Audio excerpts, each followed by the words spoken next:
नमस्कार मित्रांनो. जी 9 जुलै 2025 रोजी एक्झाम झाली होती ज्युनियर लॅब केमिस्ट आणि असिस्टंट लॅब केमिस्टसाठी. तर त्या एक्झामबद्दल मी सध्या रिव्ह्यू देतोय. तर या व्हिडिओमध्ये मी डिटेल डिस्कशन करणार आहे memory based questions, exam review कशी होती एक्झाम आणि काय कट ऑफ लागू शकतो. आणि मेमरी बेस्ड क्वेश्चनमध्ये 15 ज्युनियर लॅब केमिस्टचे क्वेश्चन केमिस्ट्रीचे आणि जवळपास 46 केमिस्ट्रीचे क्वेश्चन असिस्टंट लॅब केमिस्ट एक्झाममध्ये जे आले होते ते मी डिस्कस करणार आहेत. आणि हे जे क्वेश्चन्स आहेत ते प्युअरली मेमोरी बेस्ड क्वेश्चन्स आहेत. त्यामुळं यामध्ये इंटरचेंज होऊ शकतात एक दोन क्वेश्चन्स JLC अँड ALC मध्ये. पण हे सगळे क्वेश्चन मी डिस्कस करून फ्रेंड्स सोबत डिस्कस करून मी तुमच्यासोबत शेअर करतोय. आणि क्वेश्चन्स थोडाफार थोडासा काही चेंज होऊ शकतो क्वेश्चन मध्ये, एखाद्या क्वेश्चन मध्ये. ठीक आहे. तर याच्या आधीच्या व्हिडिओमध्ये मी सांगितलं होतं की सिलेबस कसा राहतो आणि एक्झाम पॅटर्न कशी असते. तर मी शॉर्टमध्ये डिस्कस करतो इथं. प्रोफेशनल नॉलेज आहे ते 60 क्वेश्चन्स 120 मार्क्स.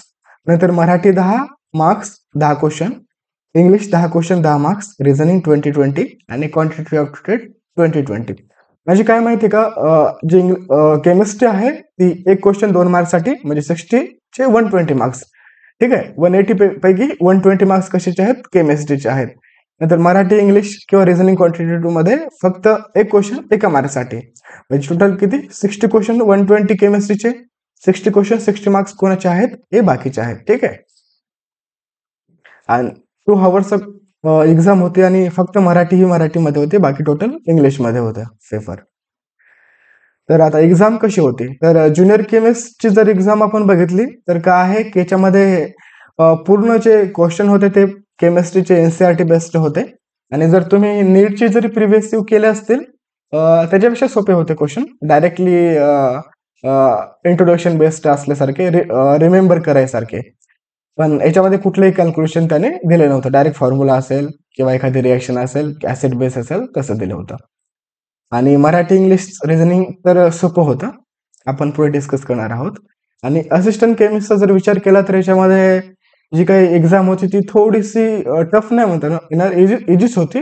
बट याच्यामध्ये त्यांनी काय केलं की सिलेबस भरपूर कव्हर करण्याचा प्रयत्न केला. म्हणजे जसं की नायट्रोजन रूल असेल, मास स्पेक्ट्रोमेट्रीचा असेल, किंवा त्यांनी टाव व्हॅल्यू पर्यंत गेले होते. म्हणजे सिलेबस कसा ब्रॉड होता पण इंट्रोडक्शन बेस्ड होता. आणि बाकी तुम्ही म्हणाल की मराठी, इंग्लिश वगैरे ते सोपं होतं, इझी होतं. बट जे रिझनिंग आणि क्वांटिटेटिव्ह होतं ते टाइम टेकिंग होतं. तर आपण जर मीडियम जर बघितलं तर AG टू मीडियम होतं हे लेवल एक्झामचं ज्युनियर लॅब केमिस्ट्रीचं, easy to medium. And assistant केमिस्टचं पण AG टू मीडियम होतं. त्यामुळं पेपर इझी असल्यामुळं कट ऑफ थोडा हाय जाण्याची शक्यता आहे. जर आधीचा कट ऑफ तुम्ही बघितला असेल ज्युनियर लॅब केमिस्टसाठी, तर त्याच्यामध्ये एकच जागा होती ओपनसाठी. त्यामुळं 122 मार्क्सवर कट ऑफ गेला होता. तर यावेळेस ओपनसाठी 6 जागा आहेत without any reservation, woman reservation वगैरे सोडलं तर. तर आता पहिली एक जागा होती तर 6 जागा, म्हणजे 6 मल्टिप्लाय झाला. ठीक आहे. त्यामुळे कट ऑफ थोडा लो जाऊ शकत होता. बट पहिल्या वेळेस कसं कॉम्पिटिशन कमी होतं आणि यावेळेस कसं कॉम्पिटिशन जास्त वाढलंय. कारण सगळ्यांना माहिती आहे की एक्झाम होणार आहे. त्यामुळे सगळे कसे होते, म्हणजे तयार होते, रेडी होते एक्झामसाठी. आणि एक्झाम कसं नोटिफिकेशन आलं आणि लगेच एक्झाम झाली. त्यामुळे काय झालं की कॉम्पिटिशन वाढलं आहे. तर यामध्ये माझ्या अंदाजे जे डॉक्युमेंट व्हेरिफिकेशनसाठी कट ऑफ लागेल ते 110च्या आसपास लागेल. आणि जो फायनल आहे तो ओपनसाठी 115 ते 125 पर्यंत लागू शकेल. ज्याचे 120 प्लस आहेत ओपनमध्ये, आय थिंक ते सेफ राहतील. कारण डॉक्युमेंट व्हेरिफिकेशनसाठी ते 1:2 किंवा 1:3 रेशो ते घेऊ शकतात. त्यामुळे डॉक्युमेंट व्हेरिफिकेशनसाठी कट ऑफ कमी जातो. बट फायनल जो आहे तो 115 ते 125च्या वर लागेल 100%. आणि असिस्टंट लॅब केमिस्टसाठी तुम्ही बघितलं तर ओपनचा कट ऑफ 100 प्लस लागेल इंटरव्ह्यूसाठी. बट जो फायनल आहे तो 115 ते 120च्या जवळपास लागेल, जर इंटरव्ह्यू मध्ये चांगले त्यांनी मार्क्स केले तर. आता मागच्या वेळेस जर तुम्ही बघितलं तर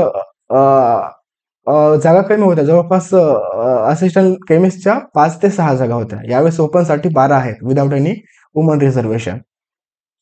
म्हणजे मागच्या वेळेस जागा कमी होत्या आणि कट ऑफ पण लो नव्हता गेला. तुम्ही जर बघितलं की ओपनच्या बी 115, 14, असा आहे. नंतर ओबीसी त्याच्यानंतर 117, 118, 119 असा आहे. म्हणजे याचा अर्थ की यावेळेस पण 115 ते 120 कट ऑफ जाऊ शकतो. कट ऑफ सेम राहील, कारण कसं होतं, पहिल्या वेळेस जागा कमी होत्या, कॉम्पिटिशन कमी होतं. यावेळेस जागा वाढल्या आणि कॉम्पिटिशन काय झालं, वाढलं. त्यामुळं रेशिओ जो आहे तो सेम राहील माझ्या मते, आणि कट ऑफ जवळपास सारखाच राहील मागच्या एक्झामचा आणि या एक्झामचा. ठीक आहे. तर आता क्वेश्चन कसे आले होते, तर जनरली तितकं माझ्या लक्षात नाहीये, बट असं तुम्ही इन्क्लूड करू शकता की ऑर्गॅनिक, इनऑर्गॅनिक आणि फिजिकल 2020 क्वेश्चन. आणि इकडं ऑर्गॅनिक, इनऑर्गॅनिक, फिजिकल थोडं कमी आलं होतं आणि अनालिटिकल पण बऱ्यापैकी आलं होतं. आणि टीपीएस आणि एन्व्हायरमेंट यावेळेस त्यांनी ऍड केलं होतं. मागच्या वेळेस टीपीएस वर जास्त आले होते असं म्हणतात, आणि यावेळेस एन्व्हायरमेंटचे पण क्वेश्चन आले होते. 5-6 क्वेश्चन मग बघितले एन्व्हायरमेंटल केमिस्ट्रीचे. तर आता चला वळूयात मेमोरी बेस्ड क्वेश्चन. तर ज्युनियर लॅब केमिस्ट्रीसाठी एकदम असे सोपे सोपे क्वेश्चन आले होते, जे की कॉन्टॅक्ट प्रोसेस आहे, ऑस्टवर्ड प्रोसेस आहे, नंतर नायट्रिक ऍसिड सिंथेसिस कुठली आहे, या 3-4 क्वेश्चन या प्रोसेसवर आले होते. तर त्यांनी विचारलं होतं की सल्फ्युरिक ऍसिड साठी पहिला क्वेश्चन, सल्फ्युरिक ऍसिड सिंथेसिस साठी मेथड कुठली वापरतात, कॉन्टॅक्ट असेल, ऑक्सफर्ड असेल, आणखी कुठली तरी आहे, असे त्यांनी ऑप्शन दिले होते. त्याचा आन्सर आहे कॉन्टॅक्ट प्रोसेस. आणि खालचे जे 2 क्वेश्चन आहे त्याच्यामध्ये थोडंसं चेंज होऊ शकतो, पण त्यांनी विचारलं होतं की नायट्रिक ऍसिड सिंथेसिस मध्ये कुठला मेटल किंवा कुठला कॅटलिस्ट यूज करतात. नंतर which metal use in the conversion of SO2 to SO3, इथे पण थोडासा चेंज होऊ शकतो. तर आय थिंक त्याचा आन्सर राहील फॅनेडियम पेंटॉक्साइड. नंतर त्यांनी विचारलं होतं की थायोसल्फ्युरिक ऍसिडचा फॉर्म्युला काय आहे. तर सल्फ्युरिक ऍसिडचा फॉर्म्युला काय आहे, H2SO4. फक्त काय करायचं, याच्यामध्ये एक ऑक्सिजन सल्फर रिप्लेस करायचा, त्यामुळे काय होईल, थायोसल्फ्युरिक ऍसिड H2SO2 H2SO3. अँड त्यांनी विचारलं होतं की which of the following is aromatic. तर त्याचा आन्सर आहे सायक्लोपेंटाडाईन अनायन. 2 डबल बॉन्ड आणि एक निगेटिव्ह चार्ज, असे मिळून किती झाले, 3 डबल बॉन्ड म्हणा आणि 6 इलेक्ट्रॉन. 6 इलेक्ट्रॉन म्हणजे काय, अरोमॅटिक. नंतर विचारलं होतं डी ब्रोग्लीस वेव्हलेंथ काय आहे. तर त्याचं पण डायरेक्ट फॉर्म्युला बेस्ड आन्सर होतं, लॅम्बडा इक्वल टू H भागिले few. This is a Planck's constant and P is a momentum. ठीक आहे. 7वा आहे रिप्रेझेंट बोर्स क्वांटायझेशन साठी कुठला पुढीलपैकी फॉर्म्युला बरोबर आहे. तर त्याचा आन्सर होतो MVR equal to NH divide by 2π. नंतर त्यांनी एक क्वेश्चन विचारला होता की आयोनायझेशन एनर्जी कशी डिपेंड करते, S orbital, P orbital, electronegativity और इफेक्टिव्ह न्यूक्लिअर चार्ज वगैरे. आणि त्याच्यामध्ये त्यांनी भरपूर असे ऑप्शन दिले होते, AB, ABCD, ADC वगैरे. ठीक आहे. नंतर पुढचा क्वेश्चन विचारला होता की 6 इलेक्ट्रॉन न्यूट्रल इंटरमिडिएट कुठला आहे. तर 6 इलेक्ट्रॉन न्यूट्रल कुठला आहे, कार्बन आहे. आणि फक्त 6 इलेक्ट्रॉन कार्बोकॅटायन पण आहेत, आणि पण न्यूट्रल विचारल्यामुळे इथं काय येईल, कार्बन येईल. कारण दोन बॉन्ड आहेत, 4 इलेक्ट्रॉन आणि एक लोन पेअर आहे, त्याच्यामुळे काय झालं, ते कार्बन झालं. आणि एक पॉझिटिव्ह चार्ज आणि एक निगेटिव्ह चार्ज कोणाचा आहे, लोन पेअरचा. मग ते निगेटिव्ह आणि पॉझिटिव्ह न्यूट्रलाइज होऊन काय होईल, मग ते न्यूट्रल होईल. आणि जे 2 पेअरचे 2 इलेक्ट्रॉन आहेत आणि 4 आहेत ते 2 बॉन्डचे, असे मिळून 6 इलेक्ट्रॉन. तर रिमन टिमन रिएक्शन मध्ये कुठला रिएजंट यूज केला जातो, तर सुद्धा होतं क्लोरोफॉर्म, CHCl3 आणि KOH आहे. नंतर त्यांनी फंक्शनल ग्रुप काय दिले होते, डायझो, अलिन, थायो, नायट्रो वगैरे. आणि मॅच द फॉलोइंग केलं होतं, एका साईडला नाव दिलं होतं आणि दुसऱ्या साईडला त्यांनी काय दिले होते, फंक्शनल ग्रुप दिले होते. आणि त्याचे पण मॅच द फॉलोइंग पेअर मध्ये खाली त्याने आन्सर दिले होते, 1, 2, 3, 4 असे. नंतर कार्बनचा इलेक्ट्रोड काय होता ते पण त्याने विचारलं होतं, ग्राफाईट. आणि नंतर पुन्हा मॅच द फॉलोइंग विचारले होते, त्याच्यामध्ये बेकिंग सोडा, वॉशिंग सोडा, क्विक लाईम वगैरे असे फॉर्म्युले विचारले होते. आणि याच्यामध्ये 1-2 जरी माहिती असेल तर त्याच्यावरून आन्सर काढता येत होतं, जसं की बेकिंग सोडा NHCO3, सोडियम बायकार्बोनेट, वॉशिंग सोडा आहे ते सोडियम कार्बोनेट वगैरे. नंतर विचारलं होतं की सॅलिसिलिक ऍसिड हे कोणत्या मेथडनं सिंथेसाइज करतात, त्याचं पण आन्सर होतं कोलबे स्मिथ रिॲक्शन. नंतर हे कार्बनचा इलेक्ट्रॉन विचारला होता. कार्बनचा इलेक्ट्रॉन ग्राफाइट हे रिपीट क्वेश्चन झाला आहे. नंतर आता मराठीकडे जाऊयात. त्याने असं सेम टू सेम असे चार टॅब दिले होते. पहिले होतं केमिस्ट्री, नंतर मराठी, नंतर इंग्लिश, नंतर रिझनिंग आणि नंतर होतं क्वांटिटेटिव्ह ऍप्टिट्यूड. तर मराठीमध्ये काय दिले होते, त्यांनी असे वाक्य दिले होते, काय ABCD 3 दिले होते आय थिंक. आणि त्याने सांगितलं होतं की व्याकरणानुसार या वाक्याची काय करा, मांडणी करा. आणि असे अर्धे अर्धे वाक्य दिले होते. नंतर काही वाक्य त्याने दिले होते आणि कोणते वाक्य चुकीचं आहे ग्रॅमॅटिकली, म्हणजे व्याकरणदृष्ट्या किंवा त्याचे व्याकरणदृष्ट्या, म्हणजे ते वाक्य बरोबर आहे का, त्याचा काना मात्रा वगैरे ते बरोबर आहे का, यानुसार आपल्याला ते कोणतं चुकीचं आहे किंवा कोणतं बरोबर आहे असं सांगायचं होतं. नंतर काही त्यांनी वाक्य दिले होते आणि त्याच्यामध्ये त्यांनी काही शब्द हायलाइट केले होते आणि त्याच्यामध्ये त्यांनी सांगितलं होतं की कोणता शब्द योग्य शब्द यूज केलाय किंवा कोणता शब्द बरोबर आहे. मग ते ग्रॅमॅटिकली असो किंवा त्याचं काना मात्रा उकार असो किंवा तो शब्द बरोबर आहे का नाही हे सांगायचं होतं. ते वाक्य सिलेक्ट करायचं होतं. नंतर अलंकारच्या पण जोड्या दिल्या होत्या. आय थिंक 1-2 क्वेश्चन होता याच्यावर. कोणता अलंकार बरोबर आहेत. स्त्रीलिंग कुठला आहे याच्यावर क्वेश्चन होता आणि पुल्लिंग शब्द कुठला आहे हे पण त्याने विचारलं होतं. आणि सेम इंग्लिशमध्ये पण त्यांनी विचारलं होतं. काही सेंटेन्स दिले होते आणि अरेंज करायचे होते ते. नंतर कोणतं रॉंग आहे ते पण सांगायचं होतं. आणि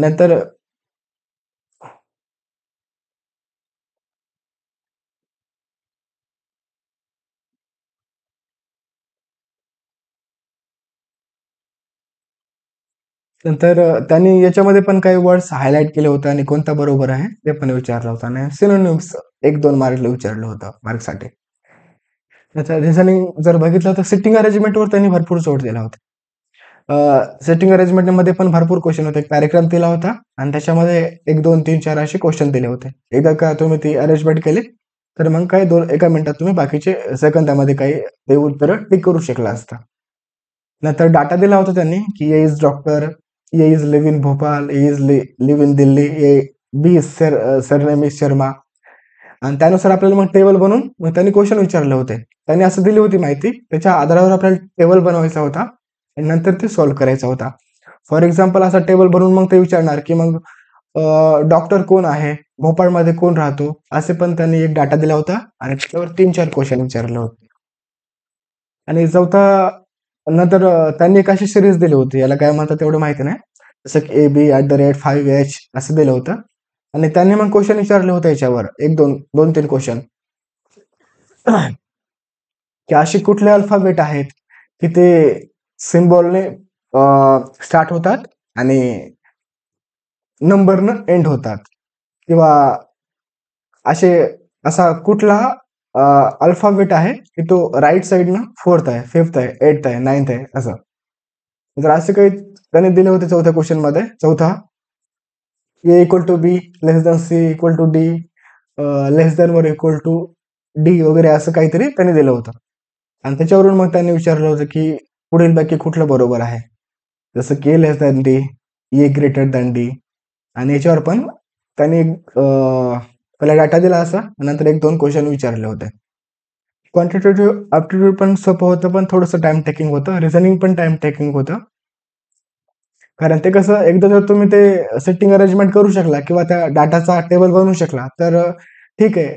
अदरवाईज तुम्ही 5 मिनिटं वेळ घालवला आणि तुम्ही शेवटपर्यंत ते नाही बनवू शकले तर तुमचे 5-10 मिनिटं वेस्टच होत आहे.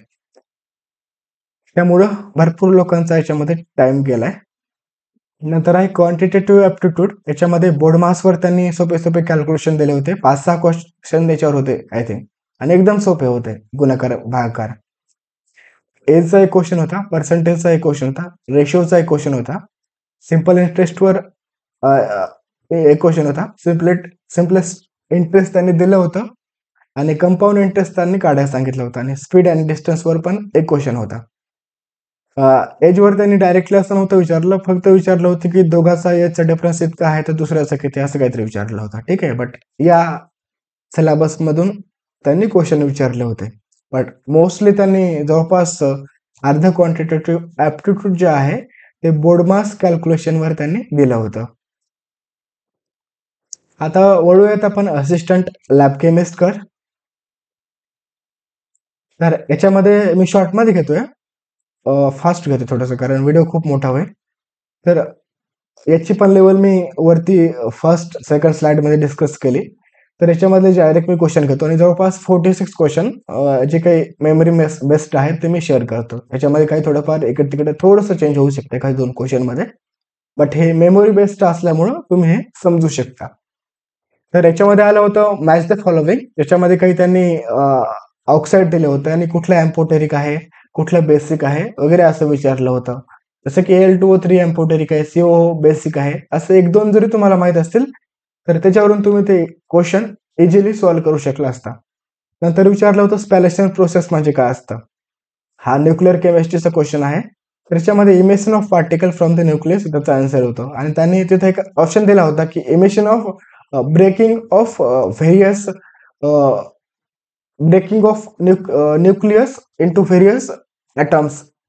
बट आय थिंक त्याचा आन्सर हे होतं व्हेरियस पार्टिकल. नंतर D5 ची CFC विचारली होती, त्याचा आन्सर 0. D5 चा टर्म सिम्बॉल पण विचारला होता 6s. नंतर ते एक स्पायनलवर एक प्रश्न आला होता.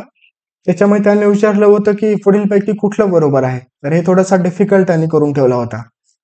कारण त्यांनी विचारलं होतं की M2 प्लस आहे ते occupies in tetrahedral voids in normal spinels and M3 plus in in octahedral voids in inverse spinels. त्याच्यामध्ये त्याने एक ऑप्शन असा दिला होता की Zn Fe2O3 is inverse and Fe3O4 is normal असा पण होता. बट आय थिंक त्याचा आन्सर हे होतं. नंतर CrCO6 चा ENA नंबर विचारला होता, त्याचा आन्सर आहे 36. क्रोमियमचे आहेत 24, याचे 12 असे मिळून 36.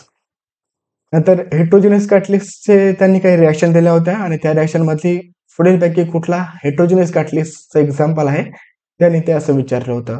त्यामध्ये H2O2 दिलं होतं, HCl दिलं होतं.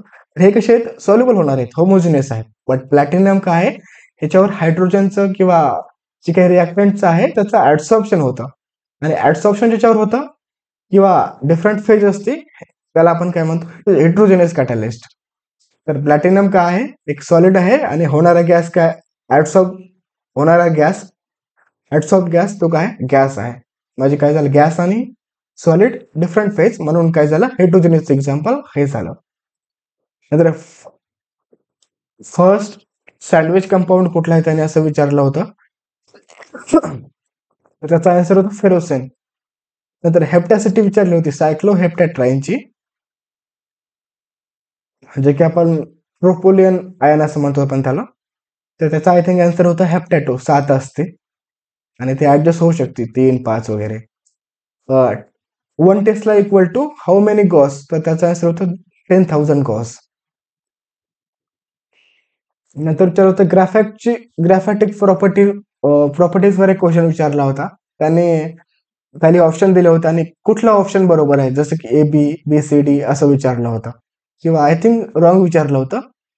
त्याच्यामध्ये ऑप्शन होतं की good electricity conductor due to the electron movement in the structure and एक ऑप्शन होता स्लिपरी नेचर असल्यामुळे ते काय होतं इंडस्ट्रियल ऍप्लिकेशन मध्ये as a lubricant oil lubricant म्हणून यूज केला जातो. कारण याचं कसं बॉइलिंग पॉईंट थोडासा हाय असतो, मेल्टिंग पॉईंट आणि बॉइलिंग पॉईंट थोडा हाय असतो, त्यामुळे आपण ते यूज करू शकतो. आणि तिथे एक असाही ऑप्शन होता की ग्रॅफाइट हे खूप रिॲक्टिव्ह असल्यामुळे ते कुठेच यूज करत नाही वगैरे. पण आय थिंक त्याचे मोस्ट प्रोबेबल जे आन्सर होते ते हे दोन होते.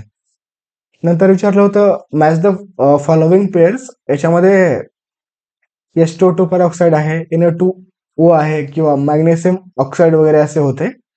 याच्यामध्ये तुम्हाला परऑक्साईड जर माहित असेल H2O2 असतं परऑक्साईड, हायड्रोजन परऑक्साईड, तर हे तुम्ही सॉल्व्ह करू शकला असता. नंतर विचारलं होतं की कोणत्या रिॲक्शन मध्ये कार्बोकॅटायनची रिअरेंजमेंट होते, तर त्याचं आन्सर होतं वॅगनर मेर्बिन रिअरेंजमेंट. नंतर त्याने विचारलं होतं की ऍक्टिव्ह मिथिलीन कंपाऊंड अल्डिहाइड हे कुठल्या रिॲक्शन मध्ये यूज करतात, त्याचं आन्सर होतं नोव्हेंजल कंडेन्सेशन. नंतर बेन्झाल्डेहाइड सोबत केसेनची जी रिॲक्शन होती ना त्याच्यामध्ये ती रिएक्शन कुठली आहे, त्याची ती नेम रिएक्शन कुठली आहे. त्याचा आन्सर काय होतं, बेन्झोइन कंडेन्सेशन.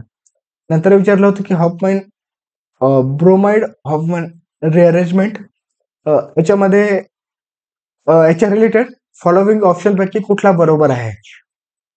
तर याच्यामध्ये पण आय थिंक एबीसीडी त्यांनी दिलं होतं, ABCD वगैरे असं.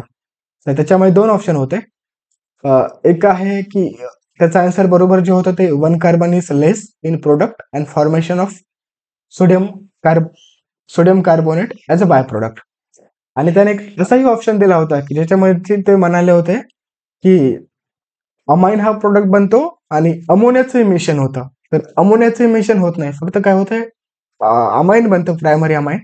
अमाइड पासून अमाइन बनतं आणि CO2 बाहेर जाऊन ते CO2चं आणि हे सोडियम जे आहे ते काय होतं, असं मिळून सोडियम कार्बोनेट तसं काय बाय प्रोडक्ट होतो. थोडंफार चेंज होऊ शकतो, बट मोस्ट प्रोबेबल त्याचा आन्सर हे होतं. आणि दुसरा एक ऑप्शन होता, 2 ऑप्शन होते. कारण त्याने अर्धा ऑप्शन तर बरोबर दिला होता, पण नंतर त्या ऑप्शनची जी एंडिंग आहे ती रॉंग दिली होती. त्यामुळे काय होतं, काही काही क्वेश्चन मध्ये रॉंग होण्याची शक्यता जास्त होते. नंतर त्यांनी विचारले होते की आयरची जी ऍसिड व्हॅल्यू आहे, ऍसिडची जी आयर व्हॅल्यू आहे त्याची रेंज का आहे. तर त्याचं जे आन्सर आहे माझा मते मोस्ट प्रोबेबल आहे ते 1710 ते 1760 सेंटीमीटर, या 1725 ते 1760 असं काहीतरी त्यांनी दिलं होतं. आणि एक रेंज होती ती थोडीशी हाय होती, 1780 1800च्या दरम्यान काहीतरी. बट ऍसिडचा 1800च्या वरी 18 ऍसिडची 1800च्या वर स्ट्रेचिंग फ्रिक्वेन्सी जात नाही. त्यामुळे त्याचा आन्सर आहे मोस्ट प्रोबेबल 1710 ते 1760. या त्यांनी 1725 ते 1760 असं दिलं होतं. नंतर या क्वेश्चन मध्ये थोडासा मला पण डाऊट आहे, कारण काही जण काय म्हणतायत की त्यांनी ऍसिडच्या वेळेची स्ट्रेचिंग फ्रिक्वेन्सी विचारली होती, बट तसा ऑप्शन काही मॅच दिसला नाही. त्याच्यामुळं मी हे आन्सर असेल असं म्हणजे म्हणतोय माझ्या मते. नंतर अमाइडची पण त्यांनी रेंज विचारली होती की अमाइडची किती पीक असतील, 1 पीक, 2 पीक, 3 पीक, आणि त्याची व्हॅल्यू काय असेल. तर मी गुगलला सर्च केलंय, तर गुगलवर त्यांनी सांगितलं की 2 पीक असतात, एक फर्स्ट पीक अँड सेकंड पीक. तर 1640 ते 1680 आणि 1515 ते 1670 असे 2 पीक भेटतात. त्याचा आन्सर होतो 2 पीक्स अँड दिस रेंज. नंतर त्यांनी विचारलं होतं अल्डेहाइड जो आहे तर तो कसा आयडेंटिफाय करायचा आयर च्या व्हॅल्यू यूज करून. तर काय होतं, तिथं 2 पीक भेटतात 2700 च्या 2800च्या मधात. या क्वेश्चन मध्ये थोडंफार चेंज होऊ शकतो, बट क्वेश्चन हेच आहेत, ठीक आहे. नंतर विचारलं होतं की फॉलोइंग पैकी कुठला NMR इनऍक्टिव्ह आहे. तर याचा आन्सर पण सिम्पली होतं की ज्याचं मास 4 ने डिवाइड होतं ते काय असतात, NMR इनऍक्टिव्ह असते, कारण त्याची स्पिन काय असते, 0 असते. नंतर त्यांनी 4 मेंबर्ड रिंग दिली होती, त्याच्यामध्ये नायट्रोजन होता 4 मेंबर्ड, आणि त्याचा IUPAC नेम विचारलं होतं, तर त्याचं आन्सर राहील अझेटिडिन. नंतर त्यांनी विचारलं होतं की TMS ची जी व्हॅल्यू आहे ती ओल्ड स्पेक्ट्रोस्कोपीमध्ये, ओल्ड NMR मध्ये टाऊची व्हॅल्यू किती असेल. तर टाऊची व्हॅल्यू कशी असते माहिती का, 10-0 असते. 10- आपली जी काही PPM ची व्हॅल्यू असते, केमिकल सेफची व्हॅल्यू असते PPM मध्ये, ती मायनस केल्यानंतर जी व्हॅल्यू असते ती काय असते, टॉप व्हॅल्यू असते. आता टॉप व्हॅल्यू काय 10 आपली जी व्हॅल्यू असते, आणि TMS ची किती असते आपल्या नॉर्मल स्पेक्ट्रोस्कोपी मध्ये, NMR मध्ये 0 असते. म्हणजे 10-0 इक्वल टू द 10, हे त्याचा आन्सर होतं. नंतर विचारलं होतं की नायट्रोजन रूल हा कुठल्या स्पेक्ट्रोस्कोपी मध्ये यूज करतात. तर हे मास स्पेक्ट्रोस्कोपी मध्ये यूज करतात, मास स्पेक्ट्रोमेट्री मध्ये यूज करतात. जसं की ऑड नायट्रोजन असेल तर कसा स्पेक्ट्रा येईल, इव्हन असेल तर कसं येईल, ऑड इव्हन रूल असतो. त्याच्यानुसार आपण ते आयडेंटिफाय करू शकतो की आपल्या कंपाऊंड मध्ये नायट्रोजन हे ऑड आहेत का इव्हन आहेत, 1 2 3 4 5, 1 3 5 2 4 6 असे, ठीक आहे. नंतर त्यांनी काही रिॲक्शन दिल्या होत्या. तर यामध्ये एक रिॲक्शन होते की अल्डिहाइड आणि डबल बॉन्ड दिला होता. तर नंतर असे पॅलेडियम का कार्बन आणि एक टेम्परेचर दिलं होतं 97 डिग्री सेल्सिअस आणि त्याने विचारलं होतं की कुठला प्रोडक्ट मिळू शकतो. तर ऑप्शनमध्ये असे काही प्रोडक्ट होते. तर त्याच्यामध्ये असा एकही ऑप्शन नव्हता ज्याच्यामध्ये अल्डिहाइड्स आणि याचं दोन्हीचा रिड्यूस होईल. आणि एक ऑप्शन असा होता की ज्याच्यामध्ये जो हवा याच्या तो डायरेक्टली या रिंगवर लागला होता. त्यामुळे ते तर ऑप्शन नाही आन्सर होऊ शकत. आणि एका ठिकाणी त्याने आय थिंक याचं रिडक्शन केलं होतं काहीतरी, बट त्याचं मोस्ट प्रोबेबल आन्सर आहे हेच आहे. नंतर त्यांनी SN2 रिएक्शन विचारली होती.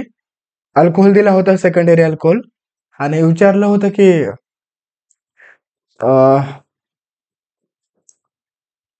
PbR3 यूज केल्याच्या नंतर प्रोडक्ट कुठला भेटाल, तर ऑप्शन मध्ये हाच आन्सर होता. नंतर त्यांनी एक रिएक्शन दिली होती आणि आय थिंक LiBH4 नाही नाही इथं काय झालं होतं, त्यांनी ही रिएक्शन दिली होती आणि हा प्रोडक्ट दिला होता आय थिंक. आणि खाली त्यांनी दिले होते ऑप्शन्स की कुठला कॅटलिस्ट यूज करून तुम्ही हे करू शकता. तर त्याचा आन्सर होता LiBH4. नंतर ही एक रिएक्शन होती. तर या सायनाइड पासून अल्डिहाइड बनवायचा होता. तर खाली त्यांनी व्हेरियस रिएजंट दिले होते. तर त्याचं आन्सर होतं डायबालॅच. तर डायबालॅच काय करतं, अल्डिहाइडवरच ते काय करतं, रिएक्शन थांबवतं. बट या जागी जर तुम्ही जर LiLH4 जर यूज केलं तर काय होतं, अल्डिहाइडचं पण अल्कोहोलमध्ये काय करतं, कन्व्हर्जन करतं. आणि वॉटर वगैरे जर यूज केलं रिड्युसिंग एजंट पर्यंत तर तो कीटोन करतो. कीटोन नाही होणार याच्यामध्ये वगैरे, बट याचं आन्सर जे होतं डायबालॅच होतं.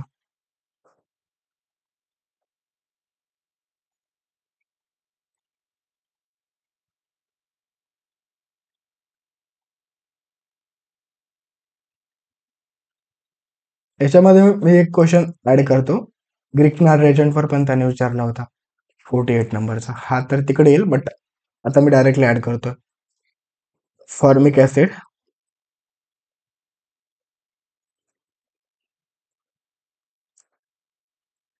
फॉर्ममाइड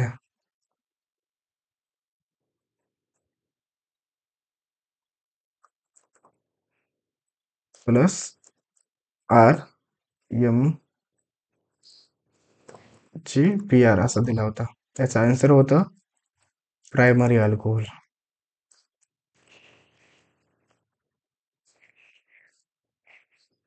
ठीक आहे, आपण इथपर्यंत आलो. त्याने एक काय फिजिकल केमिस्ट्रीचे पण क्वेश्चन विचारले होते, एकदम easy introduction based. Path function कुठला आहे, हिट होतं. सायक्लिक प्रोसेस कुठली आहे, तर त्याचा आन्सर होतं डेल्टा E इक्वल टू 0 पाहिजे. चेंज इन एनर्जी 0 असते, कारण हे काय असतं, पाथ इंडिपेंडंट असतं, त्यामुळे काय असतं, डेल्टा इक्वल टू 0 असतं. EV रिजन मध्ये कुठली सिरीज असते, Lyman series. Higher excited state म्हणजे हायर एक्साइटेड स्टेट वरून N2 वर जे काही ट्रान्झिशन होतात ते कुठल्या सिरीज मध्ये असतात, त्याचा आन्सर होता बाल्मर सिरीज. नंतर पुढच्या पैकीची ऍडसॉर्प्शन प्रोसेस आहे ती कुठली आहे असं होतं. त्याचं आन्सर होतं हेट्रोजेनस कॅटलिस्ट, काहीतरी एक रिएक्शन होते मेटल बेस्ड. आणि हायड्रोजनचं ऍडसॉर्प्शन होतं मेटलवर आणि ते रिएक्शन होते, म्हणून काय होतं, ही प्रोसेस जी आहे ते ऍडसॉर्प्शन प्रोसेस आहे, हेट्रोजेनस कॅटॅलिसिस. काहीतरी वेगळं क्वेश्चन ऑप्शन असू शकतात, बट हा क्वेश्चन होता. नंतर नंबर ॲव्हरेज मॉलिक्युलर वेटवर पण त्यांनी एक फॉर्म्युला विचारला होता. त्याच्यामध्ये एक सोपा न्यूमेरिकल होता आणि NiMi डिवायडेड बाय Ni हा फॉर्म्युला यूज करून हा सॉल्व्ह करायचा होता. याचा आय थिंक 1,60,000 काहीतरी आन्सर होता. आणि क्वांटमचा होता क्वेश्चन, ॲटॉमिक स्ट्रक्चरचा स्टार्टिंगचा जो आहे का नाही क्वांटम केमिस्ट्री पार्ट. क्वार्क्सवर काहीतरी होता की पार्टिकल एक्सचेंज होता, तेव्हा कुठल्या पार्टिकल असं काहीतरी होता, मास जास्त असतं कमी असतं काहीतरी. नंतर आयडियल गॅस वर्सेस रिअल गॅसवर पण एक क्वेश्चन होता. याच्यामध्ये त्यांनी काही ऑप्शन दिले होते आणि कुठला ऑप्शन रॉंग आहे किंवा बरोबर आहे असं त्यांनी विचारलं होतं. तर त्यांनी विचारलं होतं की ideal gas behave as ideal gas, इथे रिअल गॅस आहे. Real gas behaves as ideal gas at low temperature high pressure, तर हा रॉंग होता. इथं हाय टेम्परेचर लो प्रेशर पाहिजे, हा ऑप्शन रॉंग होता. And in ideal gas intermolecular forces and intermolecular forces and volume can be neglected. तर हा बरोबर ऑप्शन होता. असे काहीतरी त्यांनी 3-4 क्वेश्चन दिले होते. हा पण नीटचा प्रिव्हियस इयर क्वेश्चन आहे. हा पण नीटचा प्रिव्हियस इयर आहे. हे सगळे नीटचे प्रिव्हियस इयर आहेत. फिजिकलचे जे क्वेश्चन आहेत ते. नंतर टीपीएस केमिस्ट्री आणि अनालिटिकल एन्व्हायरमेंटवर पण बरेच क्वेश्चन होते. तर त्यांनी विचारलं होतं की पुढीलपैकी कुठला हा कोलचा टाईप आहे. त्याच्यामध्ये ऑप्शन होतं बिटुमिनस हा कोलचा टाईप आहे. जसं की आपण अँथ्रासाइट म्हणतो, बिटुमिनस म्हणतो, लिग्निट म्हणतो आणि पीट म्हणतो. तर त्याच्यापैकी फक्त बिटुमिनस हा ऑप्शन मध्ये दिला होता, म्हणून हे आन्सर राहील. नंतर त्यांनी विचारलं होतं फ्यूल एफिशियन्सी कोणत्या नंबरने डिटरमाइन करतात. तर त्याचा आन्सर होतं ऑक्टेन नंबर. नंतर त्यांनी विचारलं होतं ESP कोणत्या पॉवर प्लांटमध्ये यूज केला जातो. तर याचा आन्सर होतं thermal power plant. Cooling efficiency जी आहे त्याच्यामध्ये कोणता फॉर्म्युला यूज केला जातो. तर आय थिंक तिथं थोडासा वेगळा फॉर्म्युला होता. नंतर cation binding order with strong cation exchange resin और स्ट्रॉंग ऍसिड रेजन सोबत जी बाइंडिंग ऑर्डर आहे मेटल कॅटायनची ती कशी आहे. तर माझ्या मते हा ऑप्शन त्याचा आन्सर होतं. नंतर बॉइलिंग ट्यूब मध्ये सूटचं फॉर्मेशन कशामुळे होतं असं त्यांनी विचारलं होतं. तर I think incomplete combustion of कार्बनमुळे होतं. कारण सूट म्हणजे काय, आपण जनरली ते काय ब्लॅक ब्लॅक असतं का नाही, चिमणीच्या वरती असतं ते कार्बन. तर ते अनबर्न कार्बनमुळे होत आपल्याला माहिती असतं. बट त्यांनी इनसाइड ते ट्यूब विचारलं होतं. But I think most probable answer हे होतं. नंतर त्यांनी विचारलं होतं की कोणत्या पुढीलपैकी कुठल्यामुळं पोल्युशन वॉटर पोल्युशन होत नाही. त्याच्यामध्ये फ्रिओन्स, ऑर्गॅनिक मॅटर, ऑर्गॅनिक केमिकल्स आणि डिटर्जंट असे 4-5 ऑप्शन होते. तर त्याच्यामध्ये काय होतं, फ्रिओन्स हे आन्सर होतं आय थिंक. कारण फ्रिओन्स काय क्लोरोफ्लोरोकार्बनमुळं कार्बन त्याचं नाव आहे. आणि याच्यामुळे काय होतं, ओझोन डिप्लेशन होतं, एअर पोल्युशन होतं.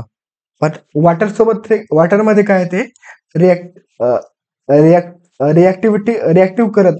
नाही, ते रिॲक्टिव्ह नाही म्हणजे काय, ते इनएक्टिव्ह आहे, रिॲक्टिव्ह आहे. ठीक आहे.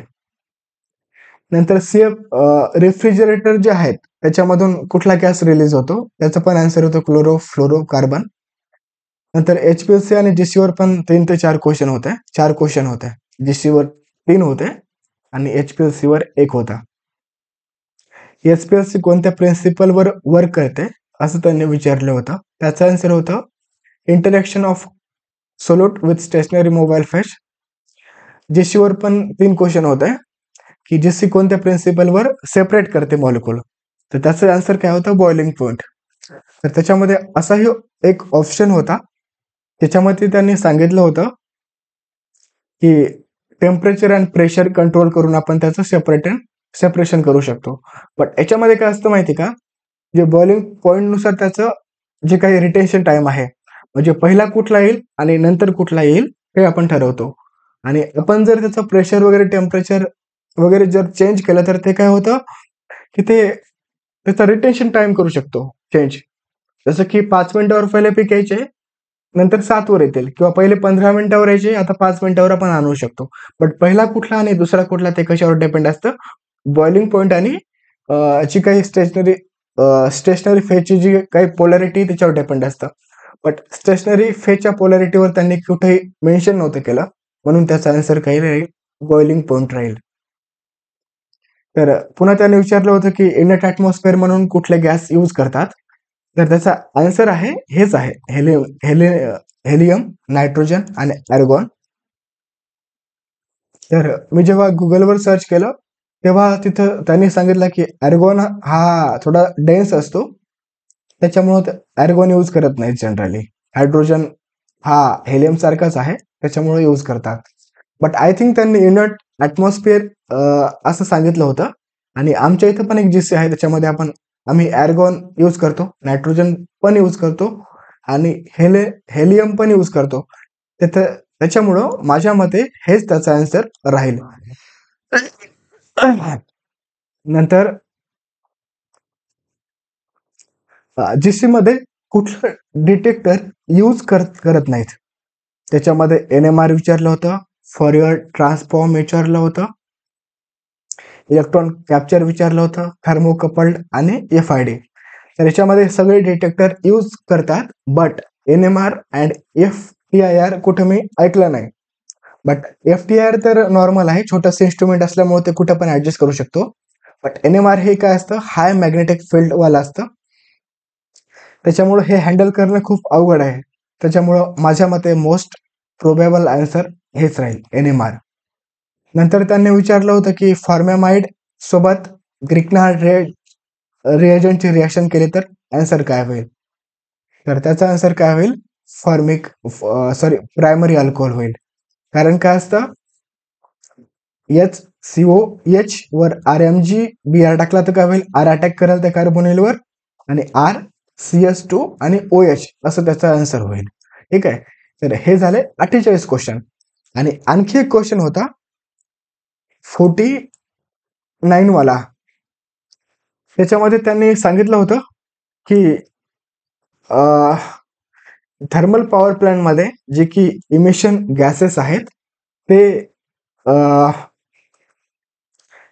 कशाद्वारे न्यूट्रलाइज केले जातात किंवा प्रेसिपिटेट वगैरे असं काहीतरी क्वेश्चन होता. तर आपल्याला माहित आहे की थर्मल पॉवर प्लांट मध्ये जे काही फ्लेम मधून जे गॅसेस इमिट होतात तर ते इलेक्ट्रोस्टॅटिक प्रेसिपिटेट मध्ये काय होतात, ते न्यूट्रलाइज केले जातात किंवा ते प्रेसिपिटेट या ते थोडस म्हणजे जमा केले जातात. त्याचं आन्सर होतं इलेक्ट्रोस्टॅटिक प्रेसिपिटेटर. तर मित्रांनो जवळपास 60 क्वेश्चन होते आणि 60 पैकी 49 क्वेश्चन मी या व्हिडिओमध्ये शेअर करत आहे. तर याच्यामध्ये थोडीशी मेहनत लागली, कारण खूप विचार करू हे क्वेश्चन मी जमा केलेत. जसं की कधी 4 आठवायचे, कधी 5 आठवायचे. तर जसे ते क्वेश्चन आठवत होते तसे मी लिहून ठेवत होतो आणि लिहून ठेवल्याच्या नंतर मी हे प्रेझेंटेशन तुमच्यासाठी बनवलंय. जेणेकरून काय होईल, यावेळेस आपण एक्झामची तयारी करत होतो त्यावेळेस माझ्यासाठी पण भरपूर प्रॉब्लेम आले होते की प्रिव्हियस इयर क्वेश्चन कसे असतात, नेमका अभ्यास कसा करायचा आहे. तर तुम्ही नेट लेवलची जर तयारी करत असाल आणि हे क्वेश्चन जर असे सिंपल येत असतील इंट्रोडक्शन बेस्ड, तर तुम्ही काय होता तिथं कम्प्लीट नाही करू शकत.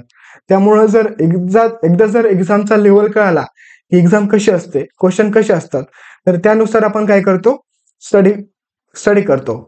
ठीक आहे. आता काही जणांना काय असतं माहिती का, मोठमोठ्या रिएक्शन माहिती असतात, बट त्या रिएक्शनचं नेम काय असतं, रिएजंटचं नाव काय असतं हेच माहिती नसतं. आता NMR चे इतके मोठे प्रॉब्लेम सॉल्व्ह करतोय आपण. ठीक आहे. NMR यूज करून, IR यूज करून त्या डाटावरून आपण इतकं मोठं स्ट्रक्चर आपण काय करतो, डिटरमाइन करतोय. बट काय होतं माहिती का जनरली, की सगळं तुम्हाला माहिती आहे पण टाव व्हॅल्यूज काय आहे ते जर माहिती नसेल तर काय होईल, तुम्ही ते क्वेश्चन सॉल्व्ह नाही करू शकणार. ठीक आहे. आणि इथं पण सेम प्रॉब्लेम. आता तुम्हाला सगळं माहिती आहे, इतके मोठे तुम्ही स्टेरिओकेमिस्ट्रीचे ग्रिग्नार रिएजंटचे प्रॉब्लेम सॉल्व्ह करताय, बट प्रायमरी अल्कोहोल काय, सेकंडरी अल्कोहोल काय ते माहिती नाही. सेम टू सेम एक क्वेश्चन होता इथं, हे एक्सेप्शन असतात, हे पण खूप थोडेफार हार्ड होते. आणि हे अझेटिडिन, आता हेट्रोसायकलच्या पण इतक्या मोठ्या रिएक्शन आहेत, जसं की हायड्रोफॉर्मायलेशन असेल, तिच्या कुठल्या पोझिशनवर अटॅक होतो, त्याचं रिडक्शन कसं होतं, हे सगळं सगळ्यांना माहित असतं जे नेट सेटची तयारी करतात. बट त्याचा आयपॅक नेम आहे ते जास्त कोणी अभ्यास करत नाही आणि एक्झाम मध्ये काय तेच क्वेश्चन आला. आणि हे कुठं आहे, हेट्रोसायक्लिक केमिस्ट्रीच्या इंट्रोडक्शन सेक्शन मध्ये आहे. तर तुम्ही बघू शकता की सगळे जे आहेत ते काय आहेत, इंट्रोडक्शन बेस्ड क्वेश्चन आहेत. ठीक आहे. त्यामुळं फक्त इंट्रोडक्शन जरी केलं असतं तरी खूप जे क्वेश्चन आहेत ते आपण सॉल्व्ह करू शकलो असतो. नंतर मराठी ही सेम त्यासारखीच होती, JLC सारखी. याच्यामध्ये पण सेम वाक्याचा काय भाग दिला होता, कोणतं वाक्य चुकीचं आहे आणि काही शब्द त्यांनी हायलाइट केले होते, कोणतं बरोबर शब्द आहे आणि कोणतं रॉंग त्यांनी त्या वाक्यामध्ये यूज केला असं विचारलं होतं. याच्यामध्ये स्त्रीलिंगी पुल्लिंगी शब्द नव्हते विचारले. Same for grammar. इथं थोडंसं चेंज झालं होतं रिझनिंग मध्ये. त्यांनी सिटिंग अरेंजमेंट वर दिले होते डाटा बेस्ड क्वेश्चन पण होते, जे की मी आधी मी सांगितलंय JLC मध्ये. आणि याच्यामध्ये सिलोजिझमवर 4 to 6 क्वेश्चन होते, की all pens are board, all boards are books, no books cutter, then which of the following sentence is correct. जसं की no book is cutter, all books are, all boards, असे असे 5 ते 6 क्वेश्चन होते याच्यावर. आणि याच्यावर 1-2 क्वेश्चन होता आहे ते. तर ज्यांनी याच्यावर टाइम घातला तर त्यांचा थोडा वेळ जास्त गेलाय. बट हे जर स्किप करून जर हे आपण गेलो असतो तर 3 ते 4 मिनिटांमध्ये 5 ते 6 क्वेश्चन इथं तुम्ही घेऊ शकला.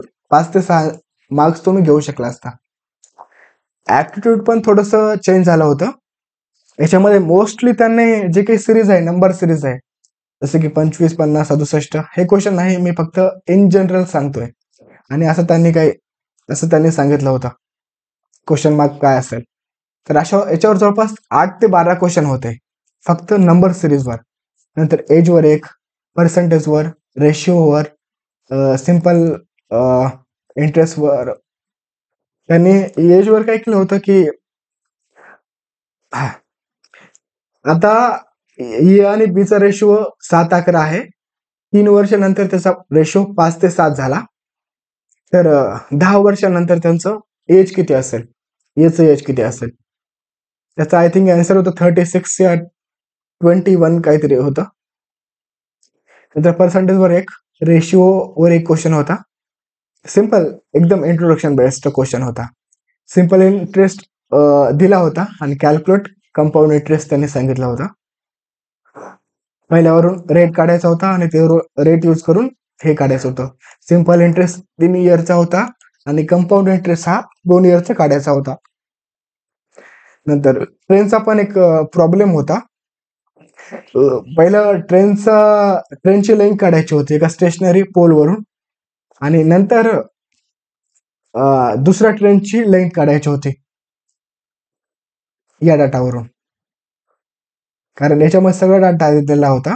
तर या स्टेशनरीवरून या ट्रेनची लेंथ काढायची, आणि ही ट्रेनची लेंथ निघाली की बाकी सगळं आपल्याकडे आहेच, टाइम वगैरे, मग त्याच्यावरून सेकंड ट्रेनची लेंथ काढायची होती. याच्यामध्ये आय थिंक अपोजिंग होतं का सेम डायरेक्शन होतं तेवढं आठवत नाहीये. आय थिंक अपोजिट डायरेक्शन होतं, कारण त्यांनी सांगितलं होतं की या वेळेला त्या मीट होतात वगैरे काहीतरी असं, या वेळेला ते क्रॉस करतात एकमेकाला. नंतर एक क्वेश्चन होता, त्याच्यामध्ये त्यांनी रेशो दिला होता लेंथ आणि बीडचा 5:9 रेक्टँगलचा, आणि त्याच्यावरून तुम्हाला काय करायचं होतं, रेशोवरून त्याची ऍक्च्युअल लेंथ आणि बीड्स काढायचे होते. त्याच्यामध्ये त्यांनी रेशो दिला होता लेंथ आणि बीड्सचा, आणि सर्कलचा एरिया दिला होता 97 काहीतरी दिला होता. तर याच्यावर आणि त्यांनी सांगितलं होतं की जी काही ही रेडियस आहे सर्कलची, ही डायमीटर आहे सर्कलची, equal to the length of this rectangle. नंतर एबीसीडी बेस्ड काही क्वेश्चन होते. एक त्यांनी ग्राफ दिला होता, ग्राफ मध्ये डाटा दिला होता एबीसीडी, आणि काही व्हॅल्यू दिल्या होत्या 300 पर्यंत, काहीतरी 300 का 400 पर्यंतच्या व्हॅल्यू होत्या. असा ग्राफ होता, ठीक आहे. आणि मग त्या ग्राफवर आपल्याला व्हॅल्यू तर मिळणार आहे की बीची व्हॅल्यू किती, सी ची व्हॅल्यू किती आहे. आणि त्याने विचारलं होतं की बी हा सी पेक्षा किती टक्के लहान आहे, किंवा सी हा बी पेक्षा किती टक्के मोठा आहे, किंवा B plus C equal to the ईच्या अर्धा आहे, तर मग ई काय असेल. असे त्यांनी एका डाटावर 4 ते 5 क्वेश्चन विचारले होते.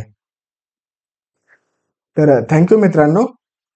जितके क्वेश्चन मला आठवले होते मी तितके तुमच्यापर्यंत शेअर करण्याचा प्रयत्न केला आहे. आणि हे सगळे क्वेश्चन मेमोरी बेस्ड असल्यामुळं तितके क्वेश्चन ॲक्युरेटली तेच असतील, किंवा तेच ऑप्शन किंवा तेच आन्सर असतील असं नाही सांगू शकत. एखाद्या प्रश्नाचं इकडे तिकडे होऊ शकतं, बट यावरून तुम्हाला अंदाज येईल की एक्झाममध्ये काय क्वेश्चन आले होते, आणि तुमचा स्कोअर पण तुम्ही लगेच डिटरमाइन करू शकता की हे क्वेश्चन पैकी माझे किती बरोबर आहेत. आणि याच्या पुढे जेव्हा एक्झाम होईल का नाही, तेव्हा त्यांच्यासाठी खूप फायदेशीर हा व्हिडिओ ठरणार आहे. तर मला असं वाटतं की या व्हिडिओला मी खूप मेहनत केली आहे. तर ही मेहनत तुमच्या कामासाठी, फायद्यासाठी ठरेल. यावेळी ज्याची एक्झाम झाली त्यांच्यासाठी तर नाही म्हणू शकेल, बट याच्या पुढे ज्याची एक्झाम होणार आहे का नाही, त्यांच्यासाठी खूप महत्वाचं असणार आहे. आणि मी काही बुक्स सजेस्ट करू इच्छितो की याच्या पुढच्या एक्झामसाठी जे प्रिपेअर करणार असतील किंवा पुढं जागा निघाल्यानंतर नंतर जे काही कोणी फॉर्म भरून प्रिपेअर करणार असतील, तर त्यासाठी मी सांगू इच्छितो की जे काही फिजिकल आहे त्यासाठी फिजिक्स वल्लाचे ओल्ड लेक्चर, जुने लेक्चर आहेत, ते जरी केले तरी भरपूर आहेत. फिजिकल केमिस्ट्री ऑल कव्हर होईल. आणि क्वेश्चनच्या प्रॅक्टिससाठी एक आहे, नंदिनी बुकवर आहे, त्यांचं नाव मला आठवत नाही, मी डिस्क्रिप्शन मध्ये किंवा कॉमेंटमध्ये टाकतोय. त्याच्यामध्ये त्यांनी सगळे प्रिव्हियस इयर क्वेश्चन आहेत थर्मल पॉवर प्लांटचे लॅब केमिस्टचे, ऑल इंडियामध्ये तेलंगणाचे असतील, राजस्थानचे असतील, ते त्यांनी टाकले आहेत. तर मला असं वाटतं की तुम्ही क्वेश्चन प्रॅक्टिससाठी एकदम हाय लेवलचे न करता त्या बुकमध्ये जे काही प्रिव्हियस इयर क्वेश्चन आहेत ते जर तुम्ही काय केलं, सॉल्व्ह केले, तर सेम टू सेम तेच क्वेश्चन इकडे पडतात. त्यामुळं ते तुम्ही क्वेश्चन प्रॅक्टिससाठी ते बुक तुम्ही यूज करू शकता. मी डिस्क्रिप्शन मध्ये नाहीतर कॉमेंट मध्ये काय करतो, त्या बुकचं, त्या ऑथरचं नाव टाकतो. ठीक आहे. चला चला मित्रांनो, थँक्यू.